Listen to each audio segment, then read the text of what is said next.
What's up everyone, how are you all? Today we are back with another blazing Naruto story. If you enjoy then please like, share and do comment. Konohagakure, the village hidden in the leaves, one of the great and powerful members of the 5 shinobi nations. Often stated to be one of the more pacifistic nations, always willing to help out the common man, believed to be one of the kinder shinobi villages. Led by the Wool of Fire, established by the Shodem Hokage, Hashirama Senju, people looked up to that village like they were the heroes. It is often said that it is all a matter of perspective. Perspective, when defined at its core, is simply how humans and other species of the world perceive reality to be. Now some might say that all members of humanity perceive the world in the same way. And while some groups of people may have the same views on a subject, in the end there is only one thing to be said. This belief, like all other perspectives, is subjective to the person who believes it. For example, one man's hero can be another man's worst nightmare. A kind shinobi village to some, yet at the same time tyrants to others. And what the village itself might see as justice or following of one of their deceased cages, there are few who see them for the monsters they truly are. Take the position of one Naruto Uzumaki for example. When the Yondaime Hokage, Minato Namikaze, sealed the infamous Kyuubi no Kitsune within the boy on the day of his birth, it was his will that the child be seen as a hero for holding back the terrible beast. Minato Namikaze was naive, and his will was misinterpreted, or rather ignored. Fear drove the citizens of the village to do what they began to do. They feared the Kitsune, and therefore they feared the boy who held it. Transferring their fear of the fox to the boy, that fear later turned to hatred. And in their hatred, their capacity for logic decreased, and thus they concluded that the boy was either the fox bound to human form, or even that the Yondaime sealed the fox so that they could kill its vessel and destroy the beast forever. And, while possibly sound logic, they never once considered that they were doubting the skills of their leader, or that he might be looking at them from the afterlife in eternal shame. Shame for the actions of the villagers blinded by fear and hatred, and self-loathing for the burden that he placed upon his only son. Now normally, this could have been a story about overcoming the odds and proving others wrong. Naruto Uzumaki could have fought hard to show the villagers he mattered, or that he wasn't the beast sealed within him. That he would be loyal, and protect them no matter what they did to him. All because he was being the better man. And in the end, they would have changed their perspectives about the young Jinchuriki, growing to accept him as the hero he should have been accepted as from the start, even going so far as to cheer for him when he accomplished his dream and finally became the Hokage. This is not one of those stories. This was one of those nights. Naruto could feel it in his bones. He never understood why, but he always seemed to get the feeling that he shouldn't go outside on nights like this. He still never knew why the villagers seemed to regard him with glares of anger and slight fear. The reason always eluded him. Sure, he may not be one of the smartest kids around, but he was by no means a brainless monkey who ran around screaming at the top of his lungs. And while he never showed it or voiced it outright, it bothered him. Naruto was a curious child by nature, and not knowing something annoyed him. Much like the unknown identity of his, presumably, deceased parents. Naruto did know one thing was for certain. If he stayed inside tonight, then maybe the anger of the villagers wouldn't turn to hatred in an instant, immediately sparking a stereotypical lynch mob hot on his heels. Outside, lightning cracked across the sky, the bright instant of light illuminating shadows across the walls of Naruto's apartment. For a split second, the shadows of tree branches seemed to appear as monstrous creatures that should only exist in the subconscious of one's mind. Creatures that should only appear in nightmares. Purging these thoughts from his mind, banishing away his wandering fears and delusions, Naruto curled up on his mattress under a threadbare blanket and did his best to find his so-called happy place. It would not save him. Not this time. A loud bang shook the boy from his tenuous slumber, and the sound of wood splintering and cracking filled his ears before his door fell. And in a crack of lightning, Naruto saw the group of men grinning viciously, the rage and hatred palpable on their faces. "Get him!"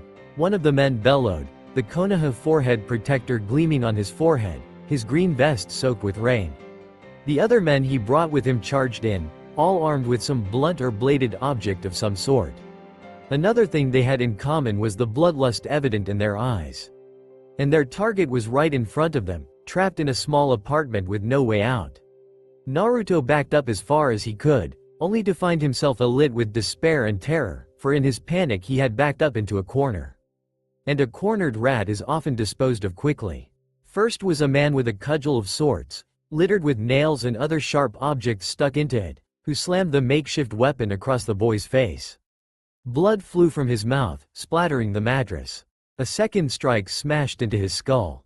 His vision blurred, and more of the viscous red life essence dripped from Naruto's torn skin.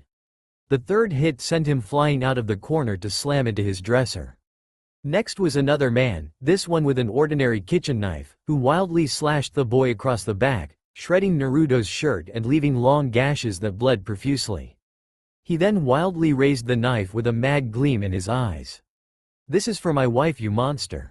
And with that he brought the blade down and stabbed Naruto right in the stomach, letting loose a howl of agony from the child, while deep within his navel, ironically where he had been stabbed, a certain kitsune chuckled evilly, drinking in the sound of the boy's suffering, all with a single thought. "Yes, kill him, only then shall I be free." All the while Naruto's attackers were unaware of the true thoughts of the kitsune, they simply kept up with their vicious beating. By now the third member of the party had pulled out what appeared to be a lead pipe, still adorned with the faucet from a kitchen sink, and began raining down blows across anywhere he could on Naruto's body. Ribcage, jaw, shoulder blades, fingers. Naruto by this point had almost given up on trying to escape, and was once again attempting to find his so-called happy place, just to try and ease the pain.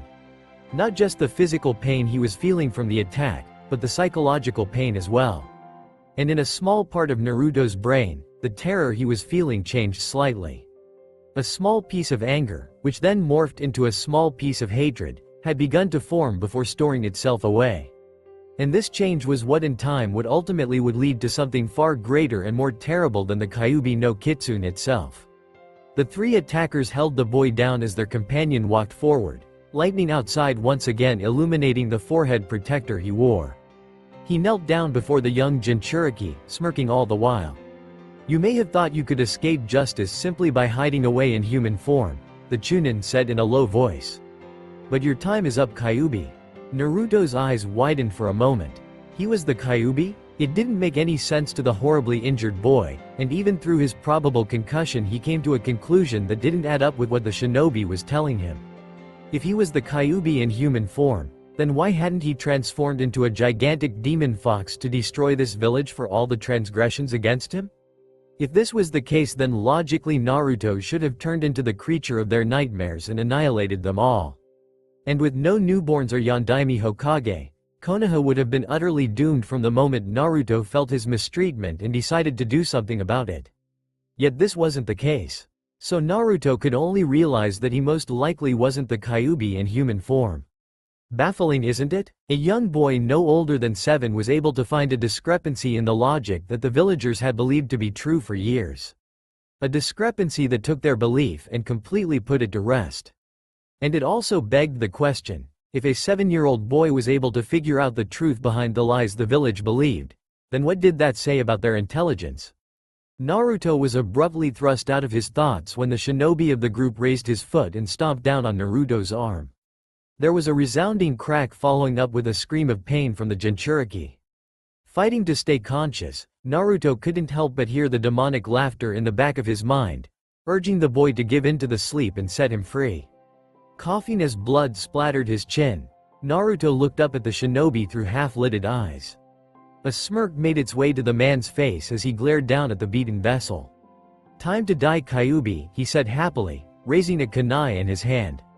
Abruptly the scream of one of his allies stopped his planned blow. He turned so fast that it almost seemed like his neck had popped. What he saw was strange, yet terrifying. He couldn't see what it was, but somehow something had grabbed a hold of the other man and was slamming him up against the wall over and over and over again, each time punctuated with a slightly larger splatter of blood and an ominous snapping and cracking emanating from the man's body. After smashing him into the wall one last time, he was lowered to the ground and dragged to the opposing side of the apartment before tossed out the window. The lightning strike that illuminated the room showed that nothing was there, yet a strange humanoid shadow was formed on the wall. Slowly, the shadow morphed into a shapeless cloud as the same cloud-like apparition began to form in the center of the room. The shadow then shifted back to the humanoid figure, yet all the while the cloud stayed the same in shape and form. The formless mass shot forward and grabbed one of the two remaining civilians and yanked him into the air before slamming him against another wall and dragging him upwards. Seconds later, the man, who was by no means physically fit, was forced through one of the small air vents in the apartment. Even though he would never fit, blood gushed out like a fountain, coating the room in red once more. As the Chunin looked around frantically in an attempt to find the strange entity, he turned to the final member of his party screamed in agony as he floated into the air. His arms stretched out, almost appearing to be crucified in midair. Then his body exploded into a pile of gore and bloody chunks. And it was then that the Chunin saw the creature for the first time. It was humanoid in shape, yet composed of a strange shadowy substance that had a faint bluish tint. It was lean, yet muscular. It was bald, and had no defining facial features whatsoever. No nose, no mouth, no face. Nothing that could even describe it as human in origin. While it appeared to have skin of sorts from whatever it was formed out of, that simply ended at the wrists and ankles, leaving behind skeletal limbs that added to the hellish-looking apparition. The Chunin found his ability to speak suddenly comprising of only gasps of shock and terror. And based on the current stance of the floating creature, it was finding some sick pleasure in the fear emanating from the shinobi before him. In an attempt to rid himself of any chance of getting slaughtered like the rest of his group by the obviously malevolent entity, the Chunin held up a single hand sign and formed 3 bunshin and got into a shaky battle stance. The creature tilted its head to the side before floating forward, slowly and deliberately. It eyed each copy briefly before hissing softly. Then its hand shot out as the copies dispelled. The Chunin glanced down at his chest, horrified to see that the creature's arm was phasing through him. Yet at the same time he began to feel a tightness in his chest, followed by what felt like a blockage in his throat. Then he felt the fingers crawling out of his mouth and gripping his lower jaw. The creature let out a shrill shriek, and the Chunin knew exactly what it would have said could he understand it. Scream for me. And try as he might, he could not scream. The specter gripped his jaw tightly with its bony fingers. Then it pulled down and out. All Naruto himself could see in his pain-induced blurred vision was the wraith-like creature tearing something out of the Chunin's body. When it dropped with a sickening splat, Naruto saw its handiwork. A huge section of the chest, neck and lower jaw were brutally ripped away, revealing the torn lungs and heart itself. The creature then ripped out the heart of its victim before crushing it in its hand. Then it turned to him. Naruto could still feel fear, for this creature had utterly destroyed 4 fully grown men single-handedly. Yet at the same time, he was almost weary. If this thing was going to kill him, then what better way than after he had passed out from pain? The creature leaned down and inspected Naruto, taking special care to inspect the seal on his navel. The creature hissed and shrieked once more before placing a hand on the seal and phasing through it. And as Naruto finally slipped into the realm of unconsciousness, he heard the one word spoken by the creature. The first he had understood to have come from its mouth. Walrider. As his mind began to shift from the world of dreams to the world of the living, Naruto was painfully aware that he was not in his apartment. The bleached white walls, the smell of disinfectant and rubbing alcohol, the faint beeping of machinery and the dripping of an IV. Naruto was in the hospital once again. He groaned and attempted to sit up, aware of the bandages wrapped around his body and the cast on his broken arm. His ribs were painfully sore, and his head still throbbed from the blows rained down upon it. A patch of gauze or some other white fabric covered one eye, and his stomach burned from where he had been stabbed. Given the pain that raged throughout his battered body, Naruto abandoned his attempts to sit up and leaned back. As he slowly began to recall the events of the night, he placed a hand on his navel. What was that thing? Why had it come? And what in the world did the word, Walrider, mean? His thoughts were abruptly cut off as a searing pain erupted in his navel. Grimacing and gritting his teeth, Naruto watched in fascination as a skeletal black arm phased through his torso, followed by a second arm and then the upper body of the creature from the night before. It rose up from his body, hovering above him and appearing to gaze at him, despite the lack of visible eyes. Naruto gazed back silently before asking his unspoken question.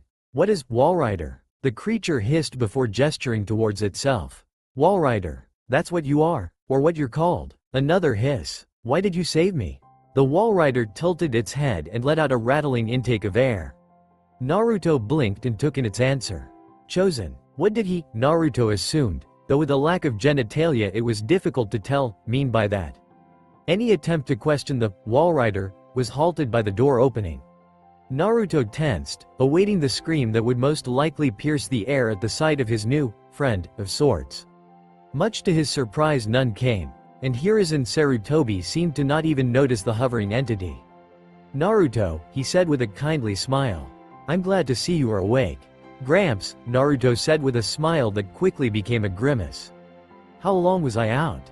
Hiruzen sighed. Several days. I'm afraid you've missed quite a bit of classes at the academy. The Walrider, unseen and unheard by the Hokage, let out a warbling shrieking noise that Naruto could only interpret as some form of mocking laughter. It was at this moment that Naruto remembered the words of the Chunin who attacked him the previous night. Words that even he, in his pain-filled state, was able to see the lie within them. The logic brought on by fear and ignorance. It was then that Naruto asked the question he felt he already knew the Hokage's answer to. Why did they attack me? What have I done to deserve their scorn? Hiruzen flinched slightly, not noticeably, but enough for the Walrider to let out another bout of laughter as it hovered behind the Hokage. I'm sorry, Naruto. If I knew I would tell you, Hiruzen said, but I'm afraid I don't. I'm sorry. The Walrider's condescending laughter doubled in frenzy and increased in pitch. He looked at Naruto, and for some odd reason Naruto could tell that if it had a mouth it would be grinning like a maniac. Naruto himself fought the urge to hide behind a mask of emptiness. Hiruzen knew something. He could feel it. Now then, Hiruzen said. You had best be getting some rest, Naruto. Sooner you recover, the sooner you can complete all the work you missed. Alright? Naruto nodded, a small smile once again on his face. The Hokage then bid him a good day and turned to walk out the door. As the door closed and latched shut, the final words spoken, the Walrider stood out in Naruto's mind as it sank back into his navel. A word describing the man that Naruto had seen as a grandfather. A word that Naruto couldn't help but agree with as the smile vanished from his lips. Liar. Knowledge. That was what he was searching. Knowledge. Naruto still wasn't sure of exactly why he was doing this, but he hadn't been let down yet. And it wasn't just the suggestion of his newer tenant that drove the boy, no. He himself desired this. He was to eventually become a shinobi after all. And he would need to become stronger if he wished to succeed. The fact that he could also protect himself if he got attacked again, without relying on the Walrider, was also rather appealing.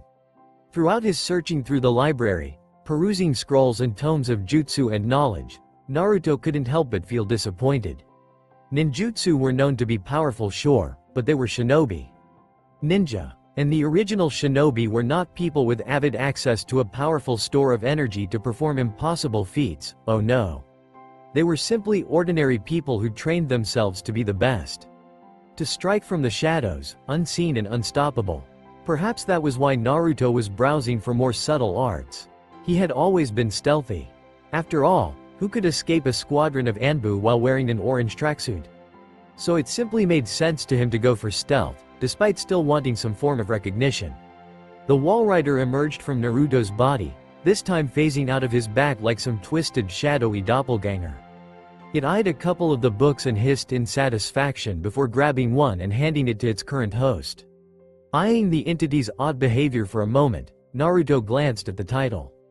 Poisons? He asked with a raised eyebrow. The Walrider shrieked once more before darting off to phase through one of the shelves, probably going to search once more. Naruto shook his head before cracking open the book. After some time of having the creature both inside his body and out, he had become used to his antics. That being said, there were times when the Walrider would vanish off somewhere, most likely when his host was sleeping, and go off doing God knows what. He had no proof, but Naruto had a sinking suspicion that the Walrider had something to do with the missing person reports that kept popping up. The Walrider swooped back over, this time with 3 books in particular. He dropped them on the table in front of Naruto and shrieked, looking as pleased with oneself as a faceless wraith could. Naruto looked at his companion before looking over the other 3 books. One in particular seemed an odd choice. He held it up for the Walrider to see. A gourmet cookbook? Seriously? Naruto deadpanned. The entity laughed, or at least gave off the warbling shrieking noise that Naruto had come to associate with the Walrider laughing, before showing the cover of the second book. Human Anatomy, Naruto read. What does that have to do with anything? The Walrider gave a low growl that Naruto had come to see as a groan before setting the book down and handing Naruto the final one. As Naruto took the book in his hands, the Walrider darted off again to rifle through the shelves. He looked down and surveyed the title of the Walrider's recent find. Known diseases and their effects? It was times like this that Naruto remembered that he didn't understand much about the entity, other than his name was the Walrider, and that it was not afraid of killing in spectacularly violent ways. Even though he could understand it to a degree, Naruto still had no idea what went on in the Walrider's mind, or even why he did what he did. Another book dropped onto the table. Naruto slammed down his own book and glared at the spirit, only to notice the title of the book in question. Picking it up, he looked at the title. Slowly, his irritated frown morphed into a small smirk. Naruto turned to the Walrider. Good find, he remarked. Looking down at the book once more, Naruto opened it and started to read. The Walrider hissed happily, or at least Naruto thought, before sinking back into Naruto's body. All that Naruto heard was two lingering words. Read, grow. Dreams were always a strange realm for Naruto, and the previous nights had been no exception. The details were a bit hazy, as with most dreams recalled then following morning, but there were still things that Naruto remembered.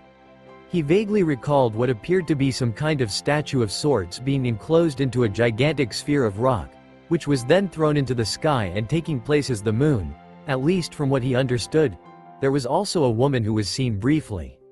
Naruto couldn't tell much about her, other than an unearthly beauty that was unseen in anyone else he knew.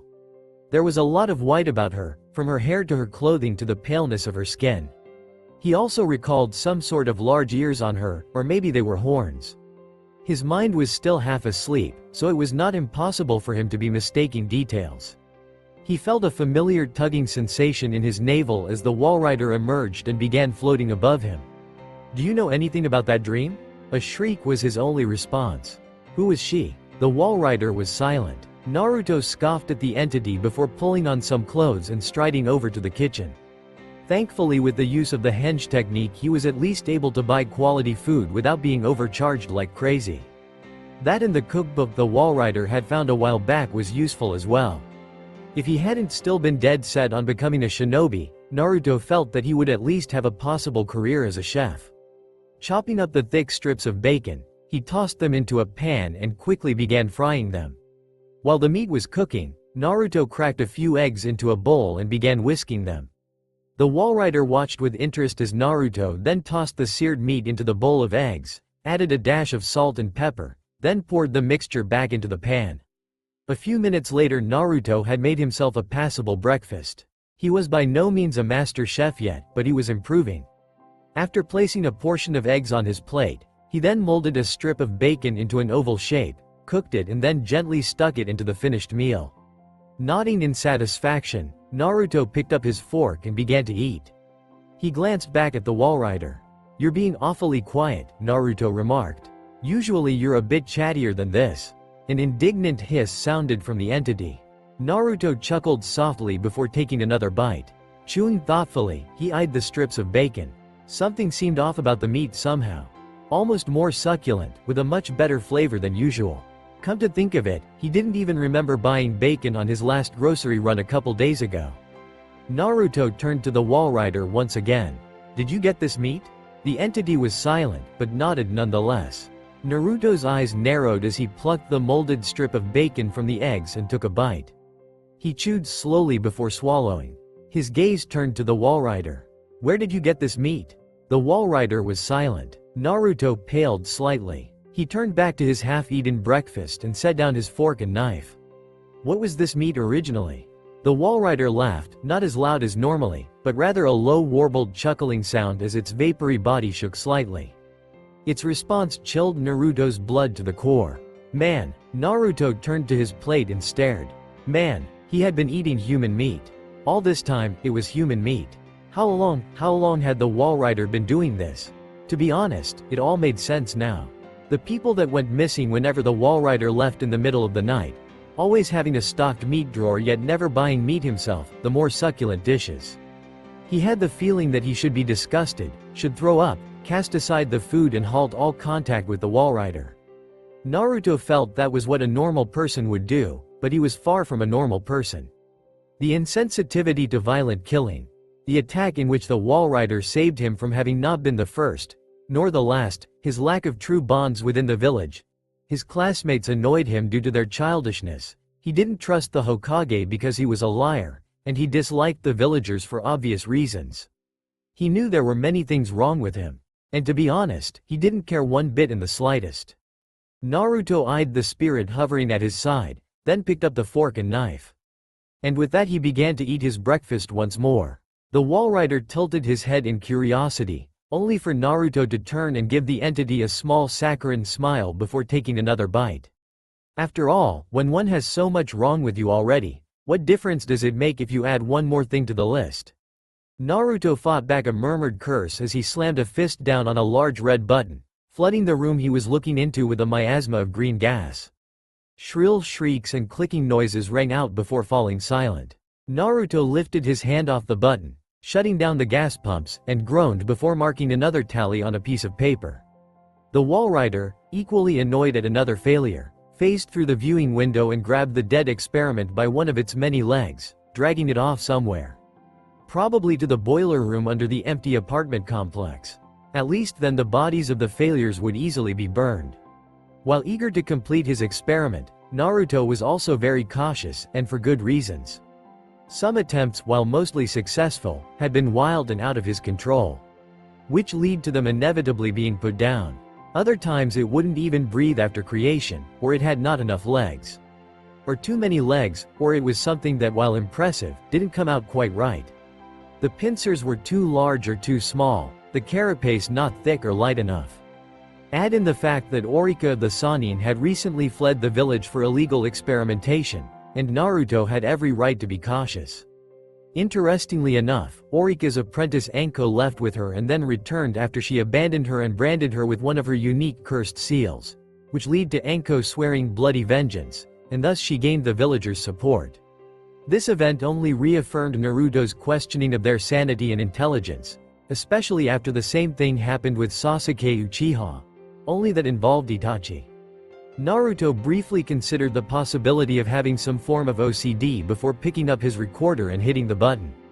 Experimental log, entry 48, code number 18,532,804. Test subject number 48 of the Insectoid project. Ran into another complication with subject 48. While closest in design to my original plans, like previous subjects 24 and 31, it could not be controlled properly and would not adhere to any of my commands. Another failure. A failure which ultimately had to be terminated like all others before it. Naruto cut off the recording and sighed wearily. This was proving to be a much harder task than he had originally believed. The Walrider phased through the wall, settling down a few feet behind Naruto. It peeked over his shoulder and shrieked. Naruto turned to his companion and looked him in the eyes. I don't know about this anymore. We've had so many failures already, and who knows if I can actually control them should we succeed. The Walrider gave a keening wail of sorts and gestured towards Naruto's sketchbook. Naruto gazed at the drawings he had made when beginning the project and looked back at the Walrider. I know what you mean. Should we succeed it will be both amazing yet terrifying to behold. But we haven't succeeded yet. The Walrider snarled and grabbed Naruto and steered him up the stairs to the nearest window. He pointed a skeletal finger at the Hokage monument and let out a series of hisses and other various noises. Naruto shrugged off the Walrider's arm and sighed. Yeah, I know. Konoha wasn't built in a day. The Walrider nodded and hissed again. Naruto cracked his neck and strode back downstairs. He gazed over at a prototype of his, a weapon of sorts. One of the first experimental creations he had made, even though it was not a living creature. Naruto picked it up, eyeing the canisters it attached to it, and the small tubes leading up to the 4 large syringes. Smiling fondly, he set the weapon back down and picked up his recorder once more. Experimental log, entry 49. He dreamed of the horned woman in white again. The details were much clearer this time, though Naruto distinctly remembered two specific things that weren't in his dreams about her before. First was a creature of black skin, almost liquid in texture and form, with dull yellow eyes and a fanged grin, slipping out from her sleeve and onto the ground. And the other was a familiar figure of shadowy blue-tinted vapor, lean and muscular with no defining facial features and skeletal limbs, rising up from her back. Naruto stood from his bed and walked over to the kitchen, unperturbed by the Walrider sealing meat. It looked to be a liver, into a package and storing it in the meat drawer at the top of Naruto's fridge. "I saw you, last night." The Walrider paused and turned, shutting the fridge door as he did. He tilted his head and hissed softly. "The horned woman in white. I saw you with her." Naruto stepped towards his tenant, a calm expression on his face as per usual. The Walrider hovered closer. "Who is she?" One word was the only thing that the Walrider replied with. A single word that raised more questions than answers in Naruto. "Mother." Naruto eyed the unconscious man with not a single trace of pity in his eyes, nor a trace of emotion on his face. The man was pretty normal, not really significant in appearance at all. Just a general everyday Joe you'd see on the street and forget about within the same instance. But Naruto knew better. This man was one of those civilians who happened to lose both a loved one as well as property in the wake of the Kyuubi's attack. His business had also suffered as well, and like many he had blamed Naruto for it. He had never actually attacked him, but he had overcharged Naruto plenty of times when he was younger and the hatred was still fresh in everyone's mind. Granted, said hatred hadn't lessened, but it wasn't overtly seen much except glares and insults. As of now, the man was slowly returning to the waking world, only to find his confusion replaced with fear when he realized that he was strapped down to a table in a dark room somewhere. Then his eyes centered on Naruto, and a small flash of anger appeared in his eyes before noticing Naruto's current attire. Sure, he was still wearing everyday clothing, but there was a layer of plastic over top of them. His face was set like stone, not changing in the slightest, except the eyes. They were cold, dead, yet with a small spark of amusement. It was then that the man noticed the jagged blade in Naruto's hand. "Ah, awake at last," Naruto said mockingly. "I must apologize for the chloroform, but it was actually rather necessary. I hope there's no hard feelings between us." Naruto crossed over to the table, blade still in hand, with the Walrider watching with great interest. "You see, Yamada-san, I'm afraid I'm at a bit of a loss as to the logic of most people in Konoha. You all inherently fear the Kyuubi, and funny thing is, somehow you don't fear me even though you believe I am the beast." By now the blonde teen was standing right beside Yamada, looking thoughtfully at the blade in his hand before setting it down on a tray beside him. Yamada looked nervously at the boy, for once actually feeling fear for the first time since that fateful night when the Kyuubi attacked. Sweat ran down the side of his head as he began to whisper prayers to Kami and the gods, hoping that a devout follower would be saved from Naruto's clutches. "Kami will not save you now, Yamada-san," Naruto remarked. "I'm afraid the gods will never respond to us. Perhaps it is because we are human, and therefore flawed, and unworthy of their attention. Or perhaps it is because there really are no gods, and the throne atop the heavens is vacant like some have feared." Naruto turned his gaze to the trapped man, the pupils in his cold blue eyes elongating into slits for the briefest of instances. "You want to know something interesting, Yamada-san? I'm not the fox, despite what most believe," Naruto whispered. "I'm worse, much worse." Naruto turned and picked up two items, a scroll and a kunai.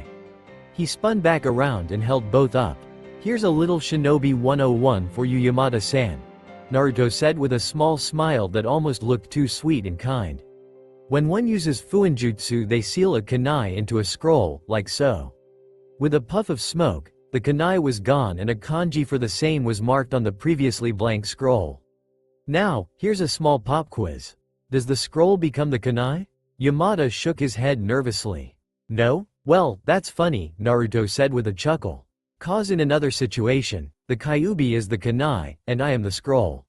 Funny how logic works, isn't it?" He set the scroll down and crossed over to Yamada's other side, the Walrider hovering unseen behind him, letting out his shrieking cackling all the while. "You see, the way I see it, certain emotions seem to lead to others. Fear can lead to anger. Anger can lead to hatred. Hatred in turn leads to suffering, though not always the suffering of the one wielding said hatred, Naruto remarked dryly. He picked up the jagged knife again, and began absent-mindedly tossing it up and catching it by the handle or tip of the blade. Naruto's eyes never left the trembling man's form all the while, circling the table. So you all feared the fox. That fear was transferred to me by association, Naruto murmured softly, yet still heard by the room's sole other human occupant.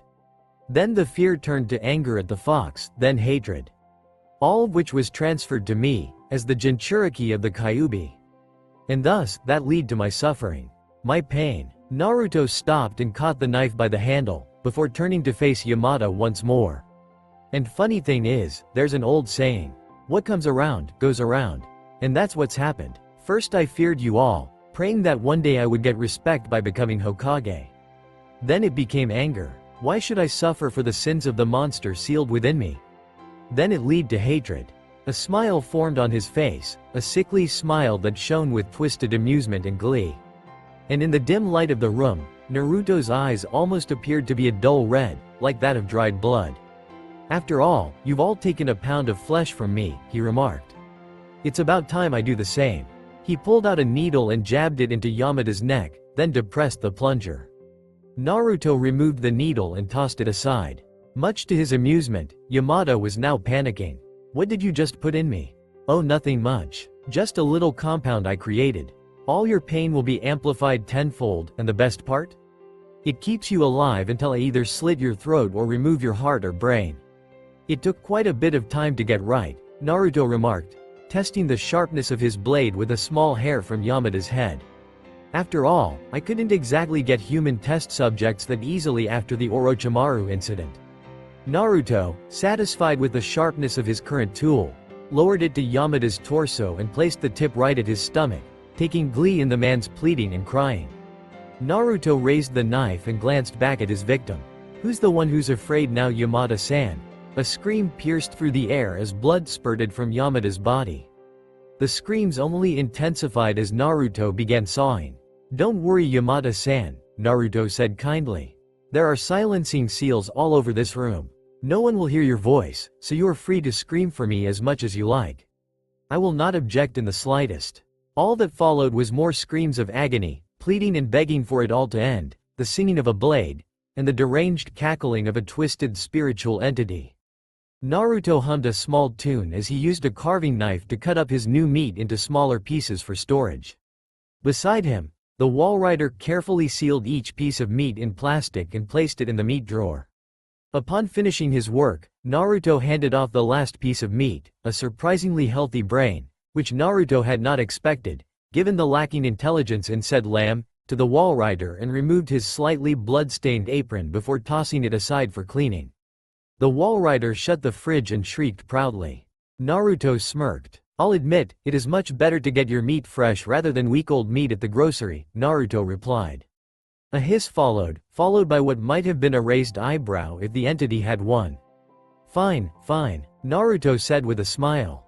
Getting the meat yourself is much more satisfying than going through the middleman. The Walrider hissed in triumph before gesturing towards the large bundle wrapped in a garbage bag sitting near the trash can. Oh, that. Don't worry, Naruto said. I'll make sure to leave it where someone can find it and not have it linked to me.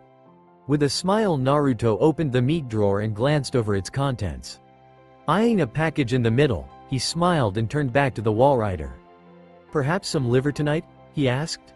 With a side of fava beans. And maybe a nice Chianti. Naruto licked his lips for the briefest of seconds. The Walrider floated still for a moment before shaking his head slightly. Naruto laughed merrily as he picked up the bundle. Come on, let's go send a message. He turned and walked out the door, thankful for once that his apartment building was abandoned due to his living here. Naruto then opened the window, pulled up the black face mask and bandana and jumped onto the rooftops. As he headed towards his destination, he heard the sound of something tearing. And it wasn't the sound of cloth. Turning behind him, Naruto noticed the upper portion of Yamada's body sticking out of a hole in the bottom of the bag. He mused. Maybe I should have double bagged. While Naruto was muttering curses under his breath while trying to keep the body somewhat in the torn bag, a figure watched from an adjacent rooftop. So, Konoha finds itself home to a new form of killer then? A figure in a black cloak observed the boy carrying the corpse, the solitary Sharingan eye shining with interest from within the singular eye hole of the flame-patterned mask. From the roof to the side of the figure, a Venus flytrap-looking apparatus sprouted from the ground and opened to reveal a two-faced man with green hair. One side white with a mouth, while the other was entirely black with no features excepting the dull yellow eye. "I'd say he seems pretty confident in himself," the white half remarked. "Though something seems familiar about him." "Something in him," the black half replied. "I don't know why, but I am sensing a familiar presence in the boy." "And it's not the Kyuubi." "No," the cloaked figure remarked. "Though that is the Kyuubi Jinchuriki, whatever else you may be sensing might be just as powerful.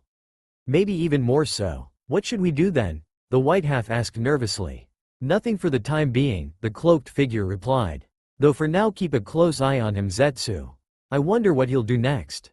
Zetsu nodded. "You're the boss, Toby." Toby nodded and vanished in a swirling vortex originating from the eyehole of the mask. Zetsu turned back to observe the boy stabbing a rather large hook attached to a chain through the body. White Zetsu unconsciously licked his lips, while Black Zetsu stayed silent and contemplated why the energy signature he had sensed seemed so familiar and so similar to his own. Then it hit him. "So, Walriders come out to play then?" he mused to himself. Interesting. People were usually accustomed to strange or even disturbing sights when living in a ninja village. But when a body is found hanging in the middle of the basic, main street, of Konoha, people tended to be pretty shocked. Especially since nothing like this had ever been seen in the history of Konoha. A familiar gray-haired Anbu in an Inu mask was in charge of the squad intended to keep people away from the crime scene, so as not to taint the evidence. But even for him, it was hard to keep the bile down. And with good reason. The body was completely nude, and was hanging from a chain via giant hook through the neck. The man, as far as the Anbu could tell with all the mutilations, had been cut open, and most of his organs seemed to have been almost surgically removed. Blood still poured from the open incisions, and the man's face appeared to have been slashed and stabbed repeatedly. At second glance, it almost seemed as if his face was cut off and haphazardly stitched back on. His back was also ripped open, with the ribs splayed out in the form of a blood eagle. The cause of death was unknown, but if the expression of his face was anything, he died in a horribly terrifying and painful death. And then there was the mark on his forehead. Burnt into the forehead was a black circle, with an upside-down 5-pointed star in green. Inu had no idea who could be ruthless enough to do something like this to someone, but he got the sinking suspicion that this was only the beginning. Within an hour, all the news stations in Konoha were discussing the meaning behind the killing and even wondering who the identity of the killer might be. Of course, one reporter stated his suspicions of it being the demon brat, only to be taken away by Anbu at the scene. Most other Naruto haters wisely kept their mouths shut if they didn't want to end up like him. Naruto watched the proceedings on the television set in his apartment, a small smile on his face. The Walrider watched with interest as well, before sinking into Naruto's body with a few last-spoken words. Words which Naruto simply laughed at before repeating as he switched the viewing device off. Let the games begin. The time following the discovery of the mutilated body was a strange one for Konoha. Much to the despair of the Anbu, Inu's prediction about the body not being the last ended up proving correct. The intervals between the discoveries of new bodies was always varied. Sometimes they turned up within days of each other while others showed up months in between each other. From what the investigation department discovered, there was no distinct pattern behind any of the victims. Male, female, civilian, shinobi, though rare, it mattered not. The only similarities were how they died. Surgical removal of organs done with the victim most likely still conscious and living, the brain fried beyond any recovery of memories by a Yamanaka, in the cases when the organ was still in the body, and the symbol burned somewhere on the body of the victim. Though a common theme was that the disfigurement of the body was nowhere near as violent or messy as before with the first victim, nor were all of the organs missing as before. Usually it was either a single organ or at most 3 missing. But that symbol, the symbol persisted on every corpse. And with each new body found with that damnable mark somewhere on it, the Anbus slowly got more restless and irritated. It was almost like someone was mocking them, the black ops of the village. the best of them all. The villagers were slowly becoming more and more restless, partially due to the bodies being hung in a public place to be found by all, and also for obvious reasons. No one appeared to be safe except those advanced in age, no elderly bodies had been found, and everyone found themselves with a healthy sense of paranoia. Could they be next? For not the first time since the tragedy, and nor would it be the last, the civilian populace of Konohagakure wished that the Uchiha police force were still around. Naruto sat in his apartment, several books strewn about the room while he eyed the newspaper in his hand. Upon seeing the front page was about the unidentified serial killer, Naruto snorted. Folding it shut, he set it aside and stood up from his armchair. He crossed to the window and gazed out over the village. Glancing back at the newspaper headline again, he scoffed again and brushed his unkempt hair out of his eyes with his hand.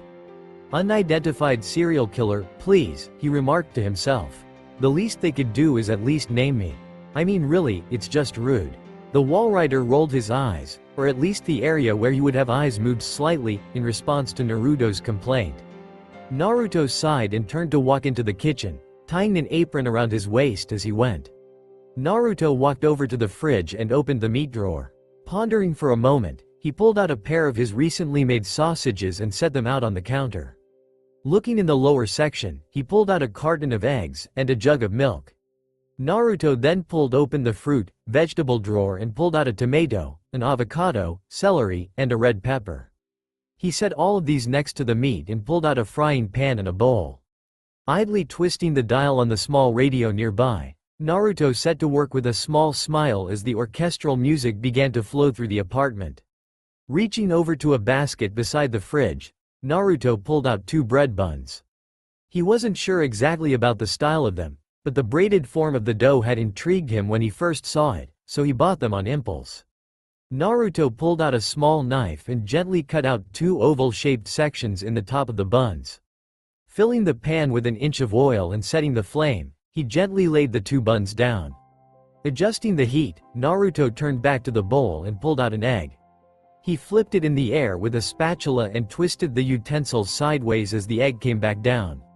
The shell split and came to rest on the spatula, the whites and yolk flowing down into the bowl.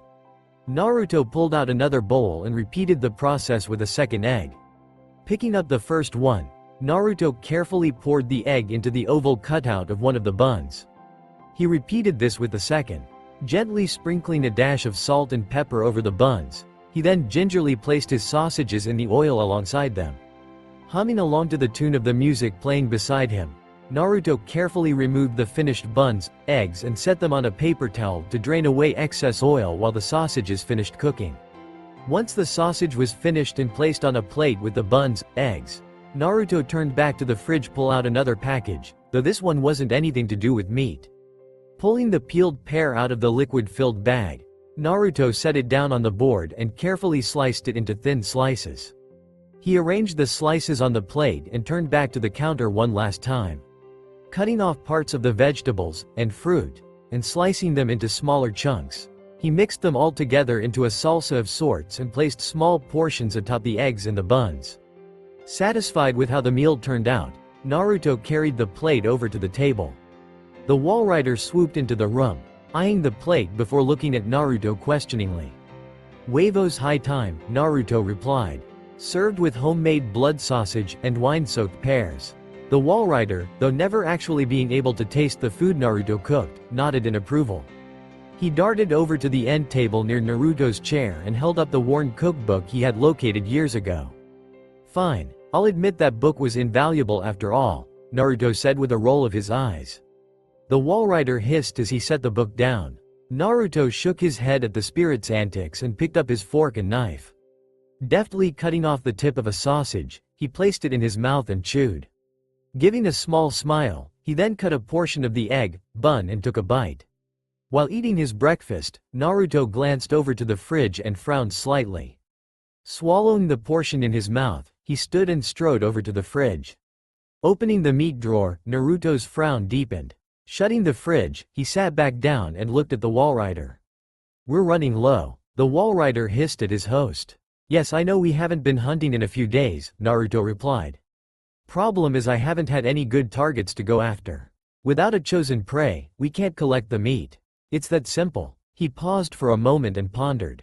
Well, there's that, and the fact that the drawer itself was on the verge of overflowing for a couple days. The spirit nodded at Naruto. Naruto then turned back to his breakfast and proceeded to finish eating. After taking his plate to the sink, he then turned and walked to his dresser to get dressed for the day. When he was done, he was clad in a white robe-like shirt rather reminiscent of the Hyuga clan as well as black trousers. The only difference was that the Hyuga clan symbol was absent. Buttoned over the shirt was a purple vest adorned with iron buttons and various different seals in the fabric, not that anyone really noticed them. Naruto pulled his long hair, satisfied that he had actually managed to get the hair to straighten out and not clump into uncontrollable spikes, into a slightly spiky ponytail that fell down to his mid-back using a small gold cylinder lined with intricate red designs. Rolling up his sleeves, he walked over to where he stored his weaponry. Pulling out a bronze gauntlet of sorts, he eyed the syringe attachments to the back of the hand area before setting it aside in favor of the second item. Glancing over the gleaming gauntlet, Naruto strapped it to his forearm and adjusted the mechanisms. Glancing at the Walrider, he smirked as he flexed his wrist, unsheathing a razor-sharp blade from the topside of the gauntlet. Sheathing the Tonto-sized blade, Naruto pulled his sleeve down over the gauntlet. Turning to a third mechanism, he took it and strapped it between his left forearm and wrist, carefully positioning the 3 individual barrels to aim in the same general direction of his fingers. Loading them with senbon, Naruto pulled back on the conjoined wires and released. A trio of senbon speared out from the mechanism, phasing through the startled Walrider before stabbing the opposing wall. Smirking, Naruto ignored the outraged wailing and shrieking of his partner and removed the senbon from the wall before slid them into a pouch filled with more of the needles. With a flick of his arm, his sleeve fell down to cover the firing mechanism. He reached for the standard shuriken and kunai pouches, strapping them to his waist and leg respectively. Naruto also grabbed the pouch of senbon needles, as well as another pouch containing several vials, each one being a different type of poison or venom. These he also strapped to his waist. Smiling in satisfaction, Naruto went to close the closet, only to pause upon spotting the object lying there. He picked it up, eyeing the black gas mask thoughtfully before setting it down and glancing at the clothing hanging near its resting place. Reaching forward, Naruto smoothed out a few wrinkles in the plastic and the black clothing hanging behind it. Sliding the clothing along the rack, Naruto gazed at the neatly arranged stack of silvery metal plating on the shelf behind them. He gently ran a finger over a helmet of sorts, the upper portion curving upwards and forming a backwards-facing spike. The guard covered the mouth and a portion of the upper facial area, with blank open space left between them. Naruto smiled, brushing off some dust from the helmet before stepping back. His gear now in place, Naruto turned and walked over to the door. The Walrider darted over from his position in the corner before falling in line with Naruto's stride, mimicking it perfectly as he got closer and closer to his host before merging back into Naruto's body. Opening the door of the apartment complex, Naruto inhaled deeply with his eyes closed. He opened his eyes and started out down the street, ignoring the usual glares and whispers that accompanied his journey. They didn't bother him as much as they once did. After all, what use was it wondering what animals thought of humans anyways? Besides, even if they did act against him physically, what use was it when facing someone with a complete lack of empathy and an apathetic disregard for human life? The villagers had learned some form of survival instincts after a couple years of Naruto's newfound lack of restraint. There was an unspoken agreement between them. Don't piss off Naruto, he won't harm you physically, mentally, and socially all at once. Not even the Anbu would intervene unless Naruto actually got close enough to killing someone. Even they had a slight unease around him. It wasn't that they feared the Kyuubi within him, though that was enough to make them wary, but the one thing they feared most about him was his unpredictability. Bipolar shinobi was one thing, but for someone to go from politely speaking to someone to insulting them while beating them into the ground was another. Especially when said someone was still in their teens. As Naruto walked down the street, one of the many people walking alongside him happened to shove past him with his shoulder, knocking him slightly to the side. Naruto froze for a moment and cleared his throat calmly. The man stopped and turned, a sneer forming on his face at the sight of the village pariah. "What do you want, y'all little prick?" he growled. Naruto quirked an eyebrow. The other civilians around them all stopped and stared in a mixture of awe and horror. No one ever spoke that way to Naruto. And came out unscathed, that is. "You got something to say to me? Are you just gonna walk along?" Naruto chuckled, a sound that immediately put the spectators on edge. Naruto laughing was always a bad sign. "Something to say to you?" Naruto replied, his eyes hard while the smile never left his face.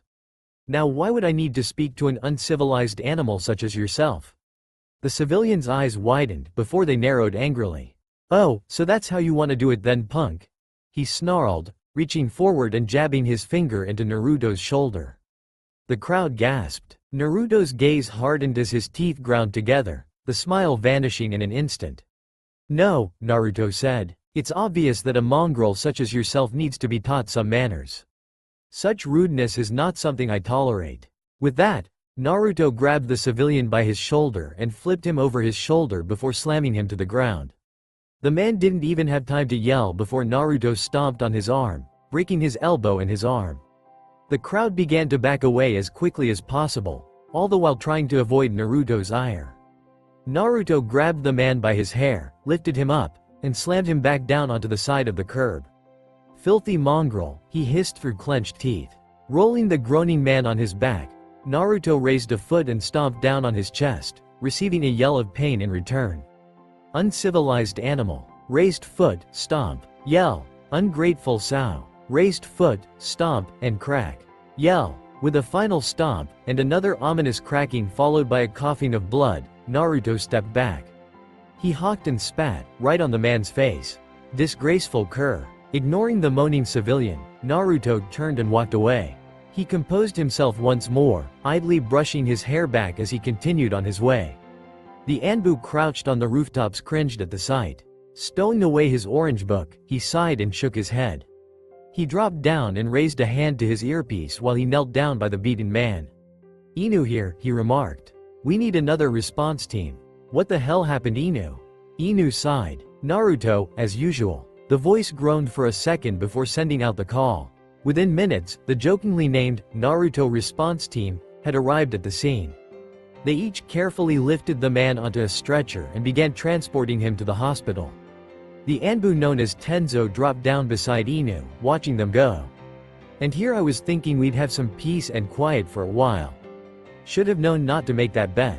"Hey, when Naruto stopped beating civilians within an inch of their life, I knew that he would snap eventually," Inu replied. "You just haven't been on the watch for long enough to know about his habits."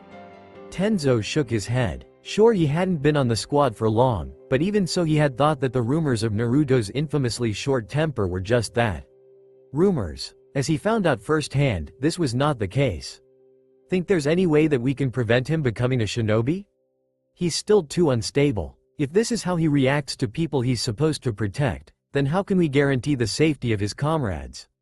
Inu turned and stared at Tenzo, the eye that made up his nickname spinning ominously. "That's not for us to decide, Tenzo," Inu said in a low voice. "Naruto's situation is unique. As long as he carries that burden, he's practically guaranteed to become a shinobi. Besides, it's up to the Sandame, not us." Tenzo pondered for a moment before accepting the answer. With a single hand sign, he vanished in a swirl of leaves. Inu leapt back up onto the rooftops, before taking off in the direction of the academy. Naruto strode into his classroom, his eyes subtly perusing over his classmates, almost eager to see their reactions to his entrance. He was not disappointed. A good portion of the class, the ones that came from civilian families primarily, all looked away whenever he turned his gaze on them, with little variations between uneasiness and outright fear.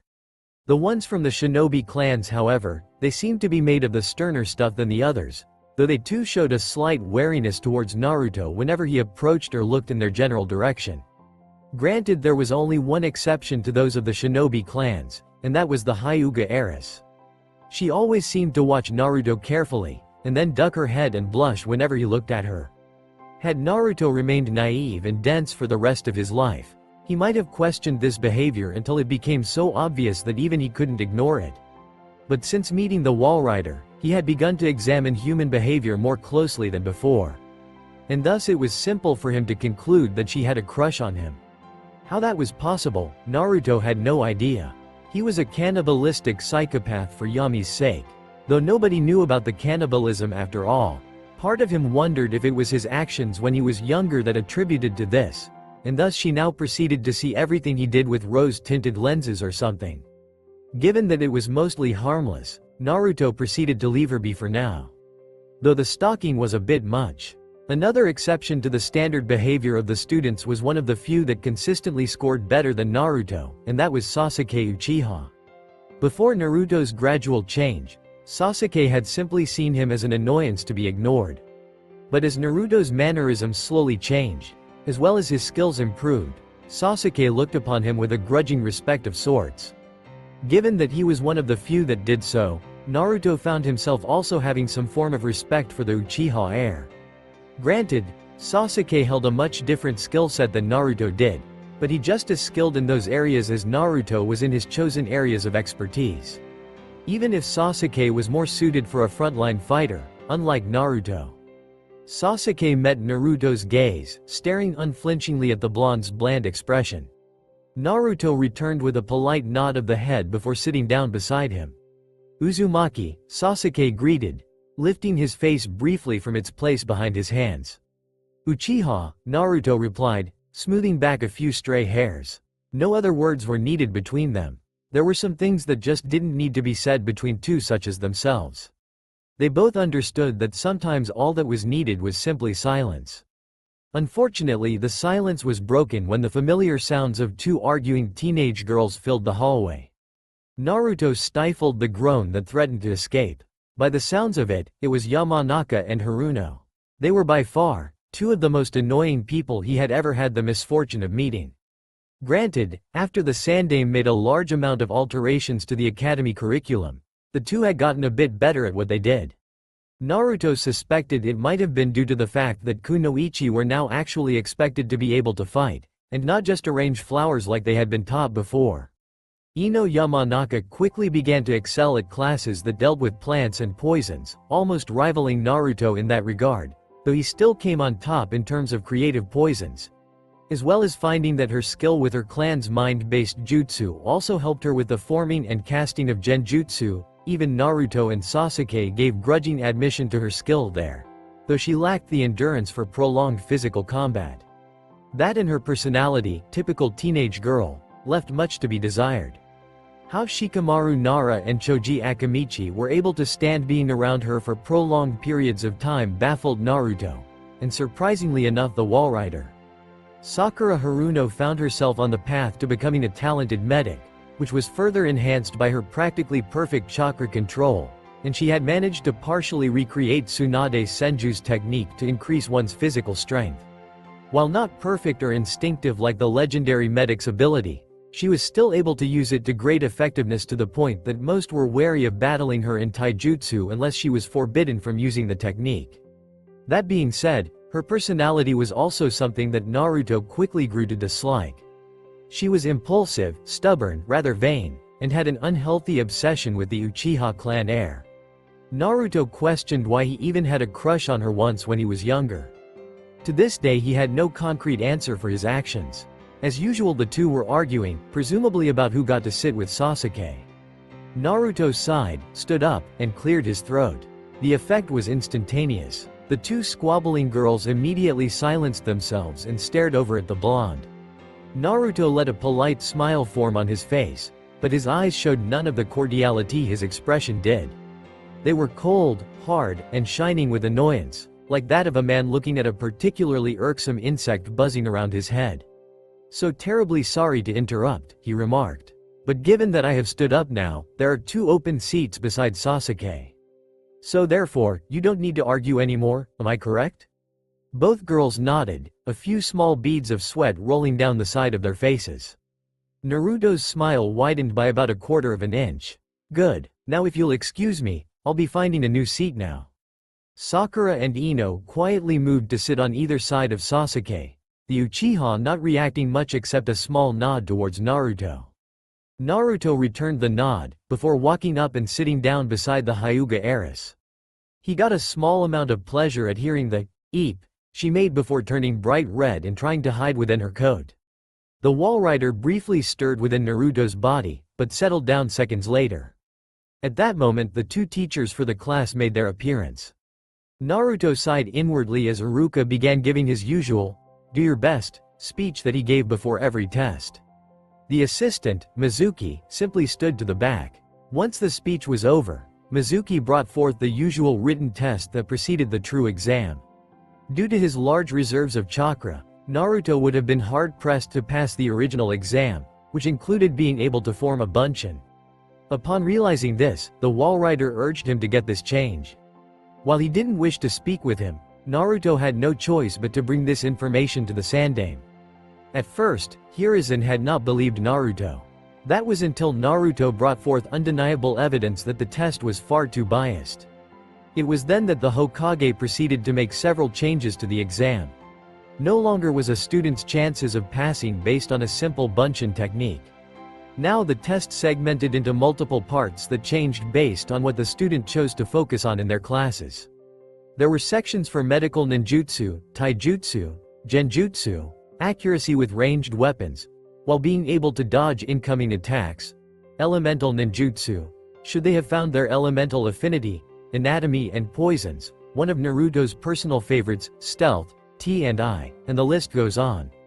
Not only did this help with giving students more options, it also prevented them from making the least possible effort needed to pass and having the Jonin senseis pick up the slack with extra training. The graduation age was also upped, due to them not being in wartime, and it helped determine which were actually serious about becoming a shinobi, and which were just there because it seemed like the cool thing to do.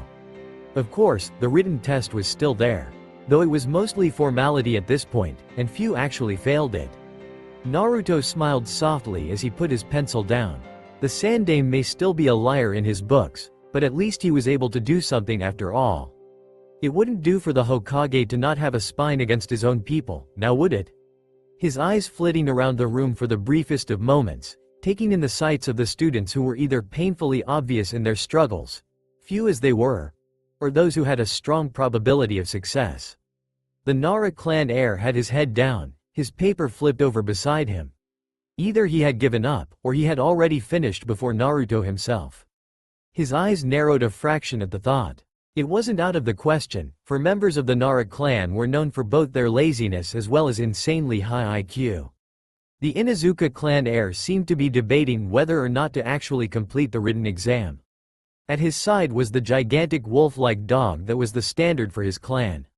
In terms of written tests, he would have been considered the worst in the class, or dobi, by most students. But taijutsu was where he thrived for the most part. Like the Nara heir, Sakura Haruno had also finished the test within minutes, though she seemed to appear smug that she had done so. Her smug expression faded when she noticed that Naruto had finished before her. Inwardly Naruto chuckled. She could be rather petty at times over the smallest of things, be it something related to Sasuke or anyone perceived as doing better than her in her main area of expertise. Sasuke had also finished his test, though he preferred to simply sit in his usual stance after he finished. No doubt in Naruto's mind that Itachi was the main subject of Sasuke's thoughts. The Aburame heir was still working on his paper, silent and stoic as ever, with the exceptions of a few scattered buzzing sounds from the insects in his body. A massive smirk formed on Naruto's face, a smirk that bared his teeth and gums as he relaxed in his seat. No need to think more on them. They didn't really matter after all. It wasn't long before the final papers were turned in and stacked neatly on Iruka's desk. After he picked them up and left the room, the students began chattering amongst themselves. Naruto gazed around the room, taking in the sounds rebounding through the classroom. Most of it just seemed trivial and often centered around either everyday life or the delusions of grandeur flowing through the minds of those in the room. Most of it was all the same, and it usually came from those of civilian families. Saving princesses from a far-off land and receiving her undying gratitude in response. Gaining fame and fortune for their efforts. Meeting the boy of their dreams and living a happy life with said boy. This usually was Sasuke in the minds of most of the girls, with the exception of Hinata and a couple other outliers. Naruto shook his head. Utter meaninglessness. Fame was a double-edged sword in the shinobi world. both garnering respect and fear and completely ignoring the entire purpose of being a shinobi. Saving others, not necessarily princesses, took too much effort and usually did little in regard for a reward unless you were some paragon of virtue who took joy in things like that. Fortune, while good to have, did not accompany you into the afterlife, therefore eliminating the entire purpose of gathering wealth if it was only temporary. You would be better off simply gathering resources to survive and leave it at that. This train of thought only further reminded Naruto that his meat drawer was running low. Idly, he glanced over his classmates, wondering whether or not they might make good targets. The Walrider responded briefly to that train of thought. "You'll see, sensei," he replied mockingly. "You'll see." The snake mistress of Konoha was a bit taken aback, but she quickly recovered and walked away. Naruto's smile faded as a sneer of disgust was aimed at her back. Glancing around and seeing the other students still working, he simply pulled out a book from his bag and began to read. Thankfully he didn't have to wait long, as the other students, he refused to call them peers, finished their own mixtures and waited for Anko to bring out the victims, test subjects for them to test the effectiveness of their poisons. Shortly after they finished, Anko returned with a large cage filled with several, arguably adorable to most, rabbits. Some of the students turned a little green at the thought, and Ino Yamanaka looked on the verge of either fainting or bursting into tears. As of that moment, Naruto was the only one unaffected, though his thoughts did wander a bit. He idly wondered whether cooked rabbit meat would go well with anything in his fridge. After all, one must have some variety in their diet, no? For each of the students, Anko proceeded to grab a rabbit from the cage, set it in front of them, and instruct them to demonstrate their poisons. Some were bland, doing nothing except inducing cardiac arrest and killing the rabbit almost instantly, albeit humanely, while others outright failed or were slow-acting to the point that it would take a day or two before they could tell if the poison was effective or not. Ino's poison was one of the better ones, a slow-acting poison that not only killed, but paralyzed as well. It was slow-acting, but didn't take days to kill unlike some of the others. Naruto, unsurprisingly, was picked to go last. "Alright Ponytail," Anko called. "You're up, and try to make sure this thing actually dies, okay?" Naruto gave another gum-bearing grin, his eyes hardening slightly, before standing up and readying his syringe. The rabbit, sensing its peril, tried to hop away frantically. It was stopped when Naruto lashed out and grabbed the animal by the torso, before jabbing the syringe in its neck and depressing the plunger. He removed the syringe and released the rabbit, as the concoction began to take effect. The rabbit began to convulse slightly, its pupils dilating as it staggered around the desktop. The animal began hacking and coughing as it stumbled and shook its head from side to side. Naruto's grin returned, wider and toothier than before. It had only just begun. The Walrider hissed in approval from within Naruto's body. The rabbit by this time had begun to vomit, regurgitating half-digested rabbit food and grass, all the while wheezing and trying desperately to breathe. It began squeaking in alarm as it ran, as much as possible, across the desktop, seemingly trying to escape from some invisible predator. The stress, as well as the vomiting and respiratory distress, finally caused the poor animal's heart to give out, as it fell over. Dead. The class was dumbstruck with horror. Sure, Naruto was always weird, psychotic even, but they had never before seen someone take such maniacal joy in watching an innocent animal die. Naruto's grin faded, as he groaned and made a note on a small pad. "Didn't even show all the symptoms," he murmured. "I'll need to test this on something bigger next time." Anko turned and stared at Naruto, her eyes wide as her mind began to take in what she had just seen. It wasn't like she had seen Naruto himself standing there, but rather her old sensei in his place. "What the hell was that Uzumaki?" she said in a low voice. Naruto looked up from his notepad and gave a small smile, though not his usual toothy grin. "A concoction of my own creation, a mixture of 2 parts wolfsbane, 4 parts crushed belladonna seeds, 2 parts ground water hemlock, and 3 parts crushed castor seeds. Is that all you need?" Anko stared at the blonde before glancing back at the dead rabbit on his desk. She then looked back at Naruto. "What effects does that poison have?" she asked. Naruto paused for a moment before pulling out a small handwritten sheet of paper stuffed in his notepad. Various symptoms include, but not limited to, nausea, vomiting, burning sensation, numbness of mouth and face, burning of the abdomen, dilated pupils, rash, staggering and loss of balance, slurred speech, hallucinations and delirium, respiratory distress, and death. Anko stared in horror at Naruto before asking the one question on everyone's mind. Is there a cure? Naruto laughed darkly, his toothy grin returning in full force. Of course not, he said. Why on earth would you want to cure someone you've poisoned if your intention is to kill them? He retorted with an air of talking to a slow young child. Naruto bit back another laugh at the horror-struck faces of the other occupants in the room. He proceeded to pack up his supplies and head for the door, ignoring the fact that they backed out of his way. Uzumaki. He stopped and turned to face Anko once more, one of his eyebrows raised slightly. You said symptoms include but not limited to, she remarked. Are there other symptoms you haven't told us yet? Naruto's held-back laughter finally broke through. Maybe, but even if there are more, do you really think I'd tell you what they are? He replied. We are shinobi. Shinobi must preserve some form of professional secrets, no? And with that, he strode from the room and returned to Iruka's classroom to await his next exam. It wasn't long before the rest of the students had returned to the classroom from the other exams, each talking and speculating how well they did on the exams they had just completed, or simply putting the event down as troublesome, in the case of the Nara heir. So far though, the only ones who were actually quiet were those who usually never talked much, such as Shino or Sasuke, or the ones who witnessed Naruto testing his poison in the last exam. Iruka then walked into the room and told them to get ready for their next exams. Naruto looked over his list of preferred subjects before walking over to Mizuki, the examiner for weapons and accuracy. The chosen examiner for this subject wasn't much of a surprise either, given that from what Naruto knew of him was that he was rather skilled with a Fuma shuriken. Though the only difference was that Mizuki had a former student, one who just graduated last year in fact, as his assistant and co-proctor.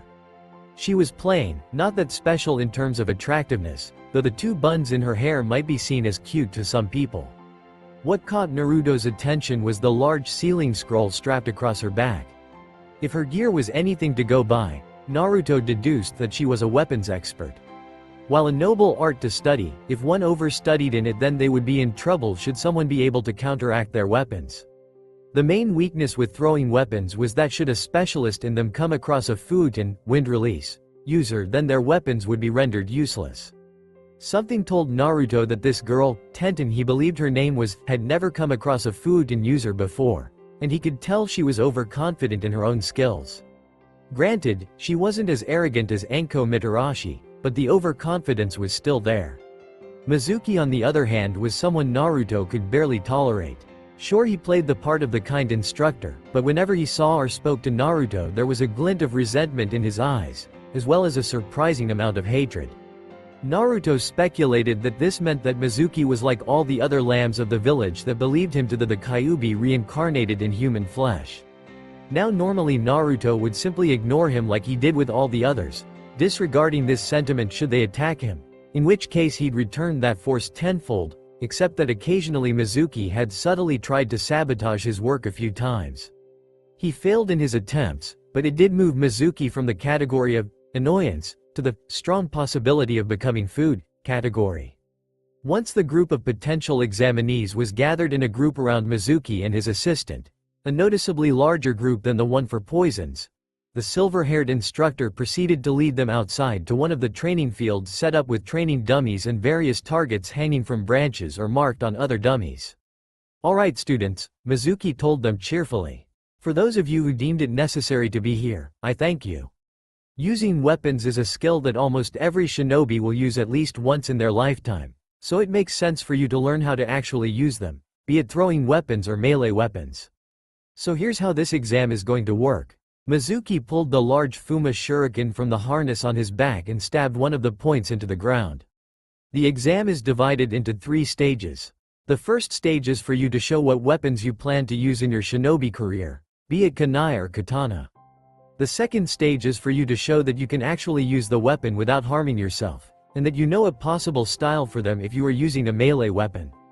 The third stage will be a spar between your fellow students, and at that point it is to show that you can use the weapons in actual combat.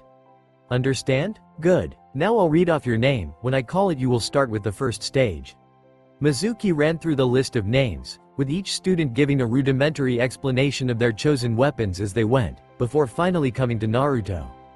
No one except Naruto noticed the slight twitch in Mizuki's kindly smile as he read Naruto's name. Disregarding that small reaction of Mizuki's, Naruto walked up before the class and turned to face them. Reaching to his leg pouch, Naruto pulled out a much different type of kunai than what they were used to seeing. Instead of the usual prism-like blade with a dark grayish-black hue, Naruto's kunai seemed sleeker. Its blade was still triangular, but unlike the standard kunai, it was a flat blade, and only the center of the blade was black while the razor-sharp edges were silver. Naruto stuck his finger through the ring at the end of the hilt and spun the blade around in a circle before catching it in his hand. "What you see in my hand before you is an improved kunai," he remarked.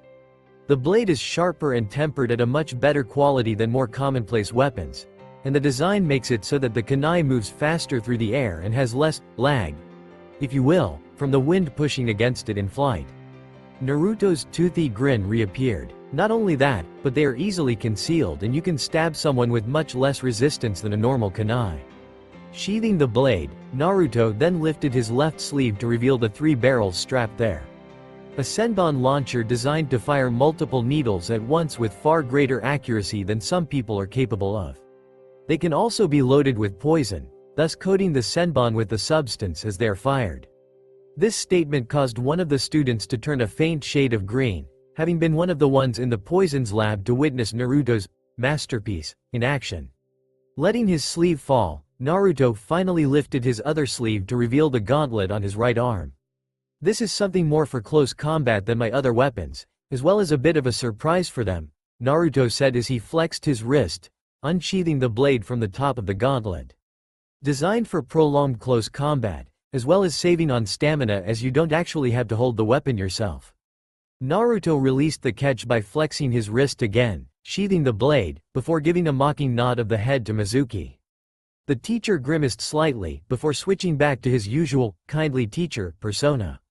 Naruto proceeded to walk to the back of the group and stand there with arms crossed and a bored expression on his face. After the last couple of students explained their weapons, Mizuki then began calling names for students to showcase their skills on the training dummies. Most were average, though some showed better than average skills with either kunai or a sword of some type.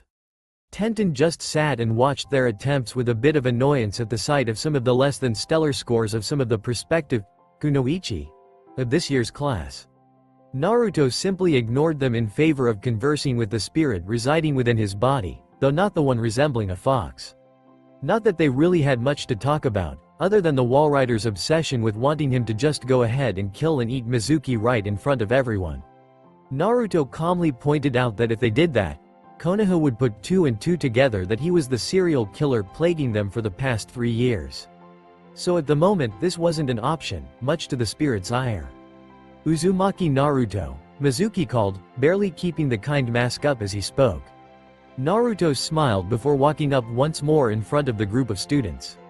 Eyeing the cloth dummy disdainfully, Naruto stood facing it as he palmed several of his unique kunai in one hand while taking 3 senbon in the other. Rearing back his hand, he lashed out and buried the kunai in various non-lethal positions on the dummy. Hands, feet, and one through the knee. Loading the needles into the launcher on his arm, he pulled back on the cords attached and released. Undeterred, the senbon lodged themselves in the dummy's eye, right as Naruto ran forward with his wrist blade unsheathed. The blade glinted in the light as Naruto slashed to the side with his arm. The cloth head of the dummy fell to the ground, severed from its wooden neck. Naruto turned and gave one of his smiles before retrieving the weapons lodged in the dummy. The class was not as surprised to see his brutal methods. This was Naruto after all, the guy who would try and beat someone within an inch of his life for simply not covering his mouth while sneezing near him. Mizuki eyed the positions where Naruto hit the dummy before sighing and recording full marks. Regardless of Naruto's status, Mizuki couldn't deny that the brat had skill after all. Though it was still only a non-moving dummy. When the 3rd stage of the exam came, hopefully Naruto wouldn't perform so well. Moving back to his usual position at the back of the group, Naruto's gaze shifted from each of his peers. Given how Mizuki stated that the 3rd stage was about actual combat, The only logical conclusion was that the students were going to spar against one another. Naruto fought the urge to groan. The only problem with this conclusion was that Naruto could easily defeat any of the students here with little to no trouble. His eyes flitted to the teaching assistant, Tenten.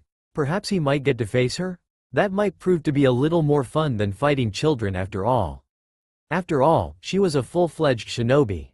She had to be skilled in something at least, even if it was only throwing weapons. After the last students had finished throwing or swinging around a blade, Mizuki then took them to the center of the field. He then proceeded to pass out slips of paper with the numbers 1 or 2 on them, alternating along the line until each student held a slip. Alright, everyone have their slips? Good. Go find someone with a different number from you. That person will be your sparring partner for the 3rd stage of this exam. Immediately everyone scrambled to find a partner, or rather a partner that wasn't Naruto Uzumaki. Fortunately for them, there was an odd number of students and thus Naruto was left without a partner. He glanced at the multiple pairs and scoffed. Cowards. Mizuki chuckled for a second. Well, without a partner, I'm not sure how exactly you're going to be able to complete this part of the exam, Naruto, he remarked. Naruto smirked. You think so? He retorted. I still see one other person left to fight. With that he gestured to Tenten, who raised an eyebrow in response. Really? She drawled. You think you can take me on? I don't think, Naruto replied with a gum-bearing grin. I know I can. Mizuki watched the back and forth argument before caving in. Alright Naruto, you can fight Tenten. Though your match will be last in the list. Naruto waved a hand dismissively before moving to stand by a tree and watch the following fights, hoping to at least see some blood be spilled. His wish would not be granted. In their haste to make sure that Naruto wasn't their partner, most of the students paired up with their friends without realizing that they would have to fight said friend. With that in mind, most of them tried to not cause any serious injuries, much to Naruto's annoyance. Still, despite that, some of the prospective shinobi seemed reasonably capable to survive in a short fight. Granted, they'd probably be horribly injured, but they'd survive. Finally, it was time for Naruto's spar against Tenten. The two walked forward and stood across from one another. The other students backed away a couple feet, just in case. Mizuki raised his hand in the air before chopping downward. He then backed away himself. Tenten smirked as she took a fistful of kunai and got into a standard throwing stance. Naruto relaxed slightly as he brushed a couple stray hairs out of his face and slicked them back. Tenten lunged forward, flinging the knives right at Naruto. Naruto smiled as he pulled out one of his own kunai and batted the blades aside. Sheathing the kunai, he loaded his senbon launchers and launched a trio of needles right at her. She blocked them as well before unrolling one of her smaller scrolls. Tenten quickly began summoning weapons and throwing them at her opponent. Naruto responded by simply reloading and firing senbon, aiming carefully to disrupt multiple weapons with a single shot. Upon realizing the ineffectiveness of her barrage, Tenten quickly stopped. Naruto glanced around and looked at the discarded weapons, tutting softly. The bun-haired girl's face contorted in anger as she whipped out another scroll and stubbornly resumed her onslaught of sharp implements. Naruto smiled widely as he began jumping from side to side, dodging the various weaponry flying about, almost seeming to flash in and out of existence as he moved between the moving steel. Inevitably, the storage scroll in Tenten's hands ran out of weapons, and the rain of metal finally ceased. Tenten exhaled with a hint of fatigue, growling angrily. Naruto sighed again at the sight of weaponry all around him, his smile fading for a second. He turned and grinned widely at Tenten, gums exposed once more. Is that all you can do? Throw things and waste resources? Tenten gritted her teeth as her eyes hardened in anger. She whipped out 2 more scrolls and unraveled them, flipping through hand seals. Naruto raised an eyebrow as she looked back up. So Shoryu. Twin rising dragons. The 2 scrolls exploded into smoke shaped like twin spiraling dragons, with Tenten spiraling up in between them. Mizuki's eyes widened when he heard the technique name. Tenten, that technique is too dangerous for a simple spar. Call it off. Tenten ignored Mizuki as she unsealed a kunai in each hand, before flinging them at Naruto. She continued unsealing and throwing at a rather impressive rate, as the rain of metal began once more. Naruto chuckled as he grabbed both kunai out of the air and flung them back at their original wielder. He began flashing in and out of existence once more, catching weaponry and flinging them back at their former user. Granted, he wasn't able to throw all of them, but it was still enough to seriously damage her. Eventually, she did run out of weapons, only for Naruto to whip out one of his unique kunai and fling it right at her. Unable to comprehend the speed, the blade impaled her right in the stomach. Tenten's eyes widened as she coughed blood and fell crashing to the ground, right in front of her unscathed opponent. Kneeling beside her, he reached down and pulled out his kunai before wiping it off on one of her empty scrolls. Glancing around at the endless amount of weaponry littering the ground, he sighed before grabbing her by the hair and pulling her up. "Look at all this waste of iron and steel," he said in her ear, yet still loud enough for the rest of the class to hear. "You know this could have all gone for something necessary in the village. Building supplies for housing, plumbing for clean water, and countless other possibilities.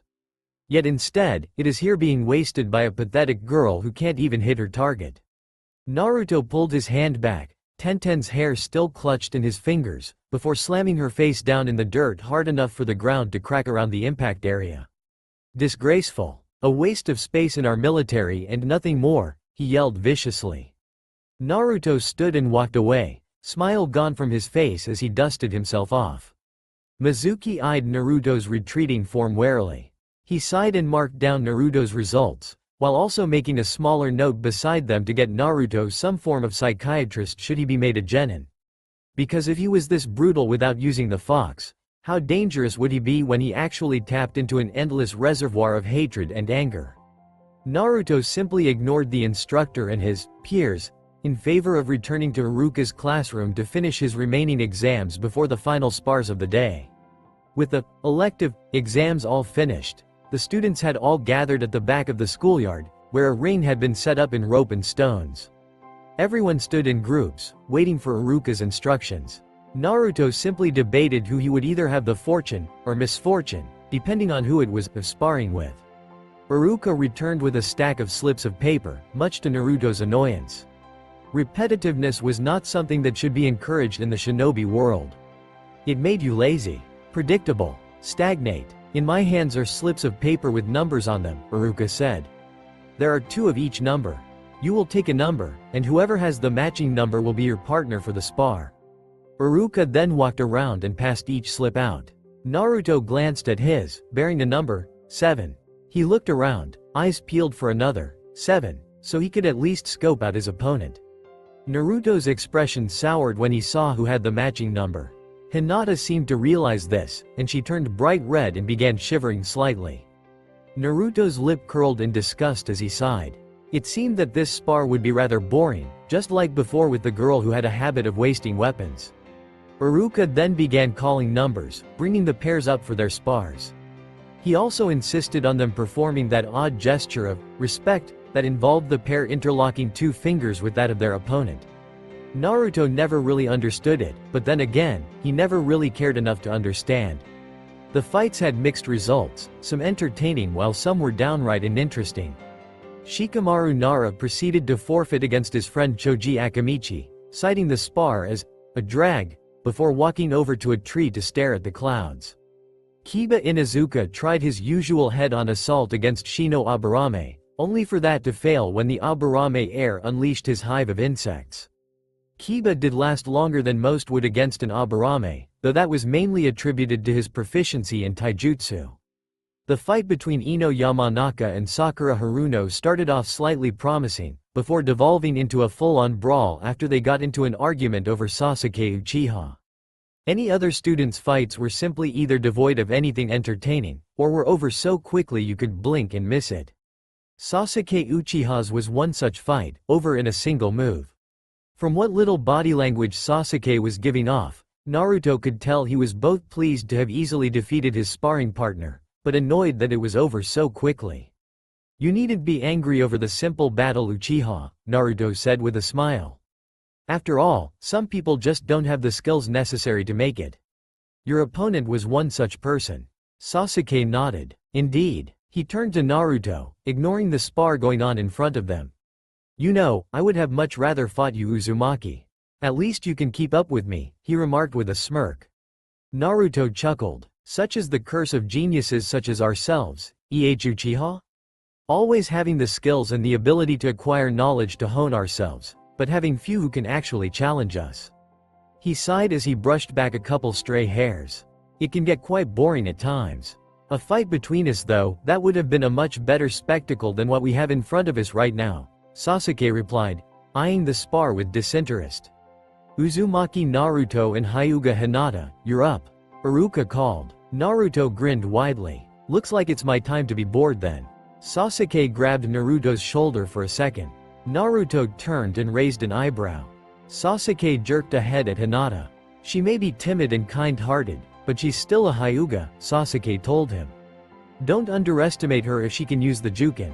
Naruto chuckled. She might be able to use that style, he replied. But I still have the upper hand. Sasuke shrugged and let go of his semi-rival's shoulder. Naruto strode forward to stand in the ring, smile wide and gums exposed. Hinata blushed a bit, but kept it under control, and didn't faint, as she bowed respectfully for a moment. Naruto eyed her before giving a small inclination of the head. Alright you two, you know the drill. Lock fingers, Iruka instructed. Hinata quickly extended her index and middle finger towards Naruto. Naruto glanced at the offending digits with a faint expression similar to that of one looking at a rather irritating insect, before giving in and, unwillingly, locking fingers with her. After removing his fingers, Naruto stepped back a few paces. Hinata looked at him before getting into a shaky Juken stance. Well, seems Uchiha was right. She does know some form of Juken. Still, the style seems too rigid for her. Like she can't use it properly or something. Begin. Hinata raised her hands to prepare an attack, only to stop as Naruto scoffed. She stood and waited for a moment as Naruto stayed perfectly still. Give up. Hinata's eyes widened as she heard the words coming from her crush's mouth, his smile gone and replaced with a cold frown. What? Naruto sneered at her. Were you not paying attention? I said give up. You don't stand a chance. Hinata gulped before shaking her head in defiance. I can't. I'm a Hyuga, and Hyugas never back down. Yet I don't see a Hyuga before me, now do I? Naruto retorted. Hyugas are arrogant, self-absorbed, and overall seem to think the village means nothing to them except when it benefits them in some way. You don't act as such, so you aren't a Hyuga. He gestured to her current stance. You seem to know the basics of the Juken, but that seems to be it. Your stance is rigid, your form weak. You don't have the power to actually perform those techniques, so therefore your skills won't be enough to defeat me. I can't give up though, she stubbornly replied. I have a dream. A dream? Naruto repeated before bursting into loud mocking laughter. A dream? And what might that be? To abolish the caged bird seal? To unite the two houses of the Hyuga? Don't make me laugh. Hinata's eyes widened as Naruto's grin returned with full force, a mad kind of glee apparent in his eyes. The Hyuga have been the way they are for years, and that's how they've remained strong. They mark the weak, they take pride in their skills, and they never back down. The same could be said of the late Uchiha clan. They were strong, took pride in their skills, and they took whatever was necessary via their bloodline in order to succeed. Sasuke, who had been a little annoyed when Naruto mentioned respecting the Hyuga, perked up a bit when Naruto mentioned the Uchiha. A small smirk formed on his face, as Naruto's words restored a bit of pride in his deceased clan. There's also the fact that you don't have the power to back up that dream of yours, Naruto continued.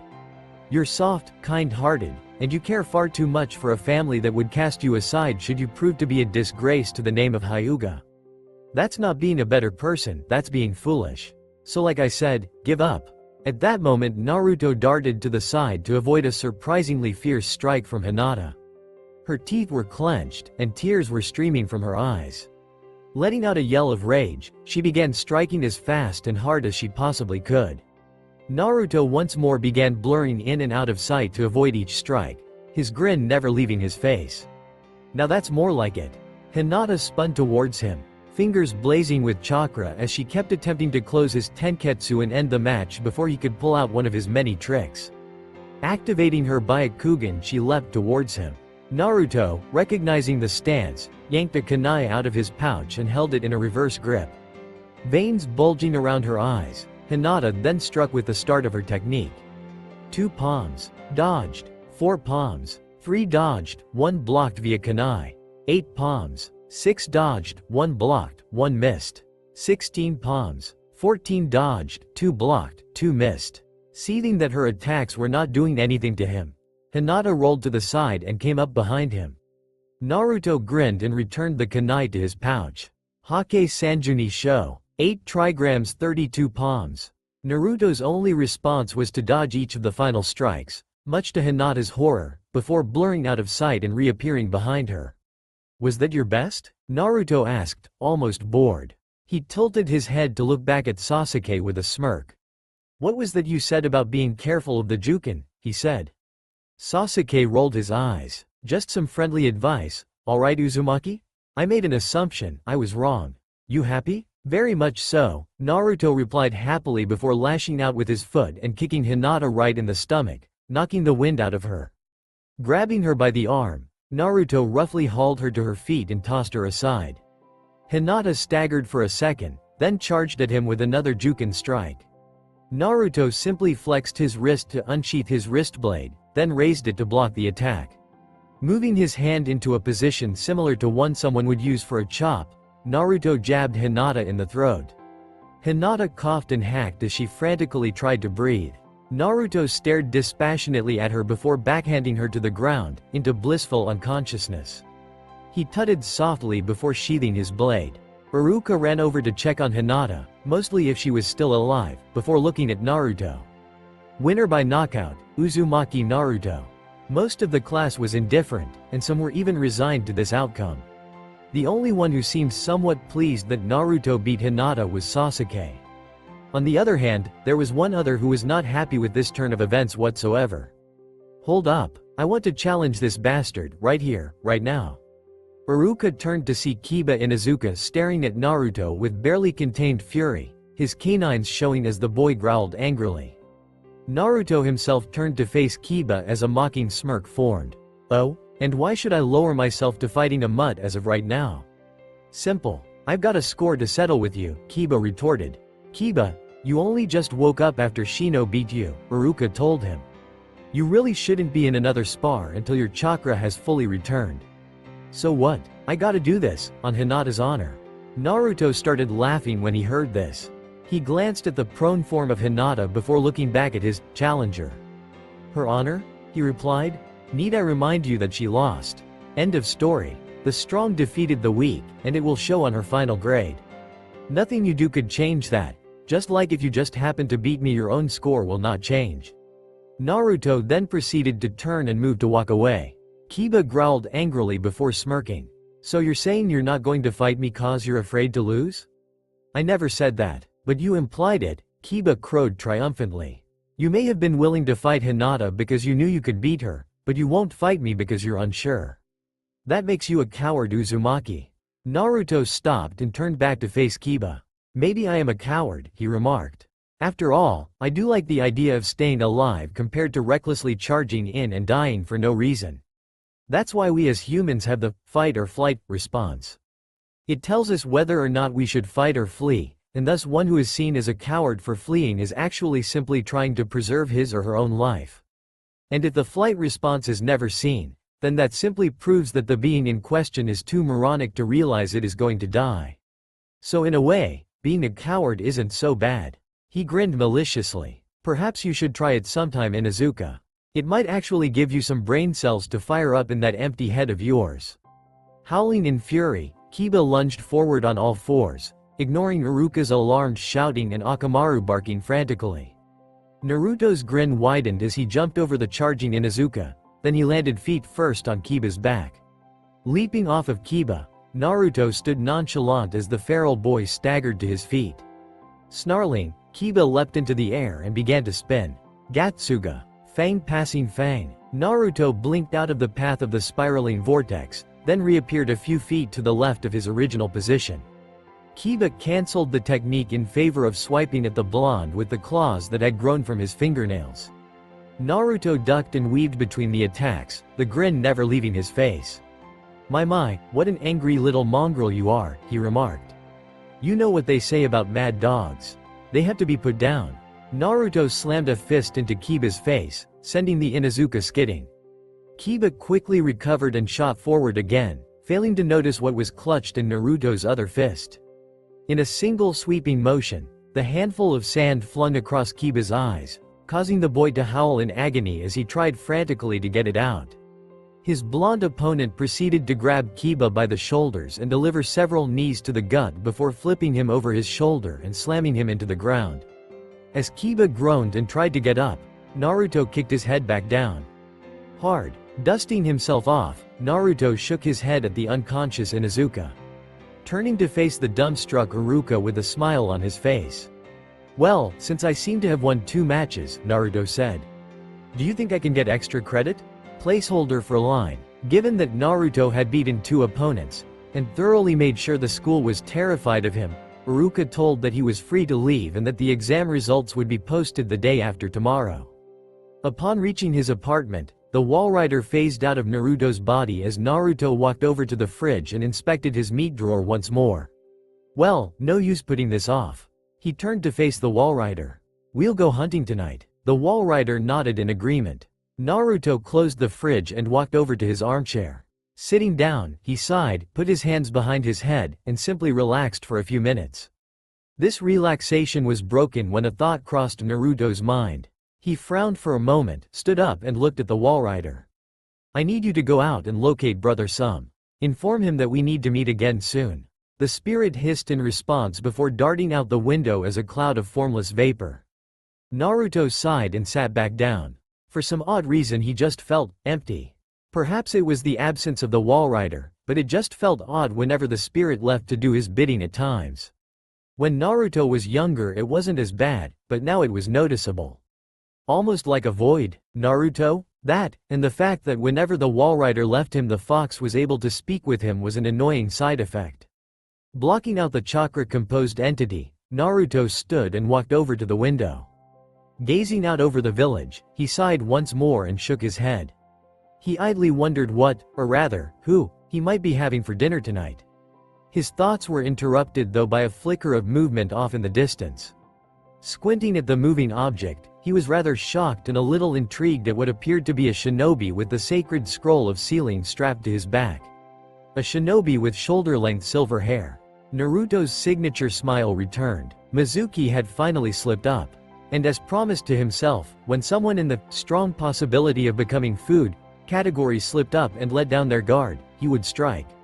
Placing a hand on the side of his head he quickly sent out a mental pulse to the Walrider.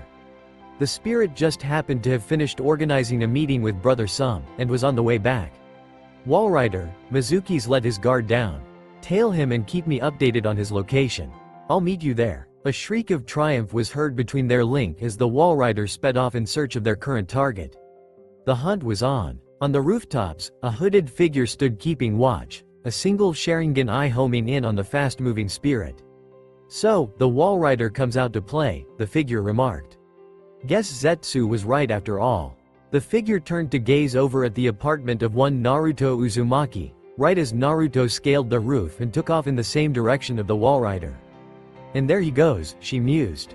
"Perhaps I'll wait for him back at that apartment, see if we can have a little chat." Mizuki ran through the forests on the outskirts of Konoha, a confident smile on his face as he went. After all, why wouldn't he be confident? He had successfully managed to steal the sacred scroll of sealing, something no one else had managed to do in the history of the village. A twig snapped, instantly causing Mizuki to jerk his head to look where the sound came from. Nothing happened. Mizuki shook his head and kept moving, trying his best to keep up the air of confidence he had before. Yet there was something off about the area he was in, almost like he was being watched, or even followed. He wasn't sure if he was seeing things, but at one point he thought he saw the shadow of a humanoid figure on a tree. Upon turning around however, there was no one in sight, just a faint hissing noise emanating around him. Mizuki swallowed nervously, adjusting the scroll on his back as he kept moving onward. He had to get out of Konoha anyways. It wouldn't do any good to keep her waiting, especially if she was in a bad mood. The thoughts of the power she could give him kept Mizuki going at this point, even restoring a portion of his lost confidence. This confidence was tested once more when a harrowing cry of laughter, filled with malice and darkness, echoed throughout the forest. Composed of thousands of souls and voices, it sounded like the embodiment of evil and corruption. Mizuki flinched and began frantically looking around, searching for the source of this dark and horrifying sound. Out of the corner of his eye, he spotted something. A dark, faceless figure, half-formed of shadowy vapor. He saw it for only the briefest of seconds before it dissipated into smoke and vanished. The laughter rang out once more, and Mizuki spotted the creature to his left. Again, it dissipated into nothingness, and the process began anew. Now on the verge of panic, Mizuki reached to his back and pulled out one of his Fuma shurikens. Sweat began to bead and run down his face as his eyes darted from side to side, hoping to catch at least one more glimpse of this creature before it killed him. The laughter stopped. Seconds passed, before the figure slowly formed once more out of the shadowy vapor. Mizuki swallowed in fear. "What are you? What the hell are you?" The spirit let out one last shriek of laughter before saying one final word. "Walrider." There was a rustling in the canopy above him. Then Mizuki heard a familiar sound. The sound of a click, then the smooth sound of a blade unsheathing. A sound that he himself had heard just earlier this afternoon. Mizuki looked up just in time to see Naruto leaping from the canopy, wristblade unsheathed, and a smile of mad glee on his face. In that moment, he felt shock and fear. Then there was a sharp pain, and then the darkness of oblivion for Mizuki. The gleaming blade stabbed right into Mizuki's spinal column, right at the base of the neck, bringing the silver-haired Chunin down with Naruto on his back. Naruto twisted the blade sharply, severing the spinal cord and most of the neck, leaving the head hanging literally by a thread or two of sinew and fragments of the spinal cord. Nodding at the Walrider, Naruto felt the spirit rejoin his body, regaining that feeling of being whole once more. Naruto looked down at the corpse dispassionately before glancing down at himself. Thankfully he had remembered the plastic suit, otherwise the bloodstains would take forever to wash out. Carefully turning the body, he removed the sacred scroll, eyeing it with interest. Unrolling it, he glanced down and began to read. "Kage Bunshin? Interesting," he murmured. Reaching into one of his pouches, he removed a scroll and began writing down the details of the jutsu. Upon his completion, he glanced back at the sacred scroll. He then looked around warily. Naruto called forth the Walrider once more, instructing it to patrol around him and let him know if someone was coming close. After the spirit left, Naruto unrolled the scroll even more and began copying as fast as he could. After finishing his copying, Naruto rolled the scroll back up and set it against the tree. Pulling out a small sealing scroll, he unrolled it and prepared the seal. Glancing back at Mizuki, he cut the head of the rest of the way and sealed the headless corpse in the scroll. He then pulled out a scalpel and began cutting the back of the skull open to remove the brain. Once extracted, the brain was then sealed in another seal next to the corpse. At that moment the Walrider informed Naruto that a large group of shinobi were nearby, but not in the forest yet. Naruto smirked as he began finishing his last touches to the area. It would be a sight to see indeed. By the time the Anbu finally arrived in the clearing where Mizuki's scent was last located, Inu was by this point almost ready to give up. The sight that awaited him was not what he was expecting. Go ahead. Blood littered the forest floor, fresh blood that Pakun quickly identified as Mizuki's. Several trees had blood painted on them in the form of an arrow, all aiming at a single spot. Stabbed into the ground at said spot was a Fuma shuriken, and impaled on the top point was the severed head of Mizuki. His face was contorted into an expression of horror, just like the rest of the victims of Konoha's resident killer. His eyes were positioned upwards, and they showed nothing except pure, abject terror. What caught Inu's gaze though was not just the fear on his face but the fact that a portion of his face appeared to have been bitten off. Bitten off, then cauterized in a manner that sealed the wound, yet left it clear how it was caused. Taicho, you might want to take a look at this. Inu stood up and walked over to where Tenzo was standing, the sacred scroll now strapped to his back. Check out the writing. We've found it on every tree with an arrow so far. Inu leaned down and peered at the carefully written message. As he got closer, the metallic scent informed him that it was also blood. And when I come, I will bring forth to the world righteous judgment to the heathens who oppose me, Inu read aloud. So our serial killer is a priest then? An Anbu in a rabbit mask asked. Not sure, but we can definitely understand one thing, Inu remarked. Based on that bite, we know that our killer isn't just doing this for sport. Are you saying? Yes, our killer is a cannibal. And to make matters worse, he's stepping up his game. What do you mean Taicho?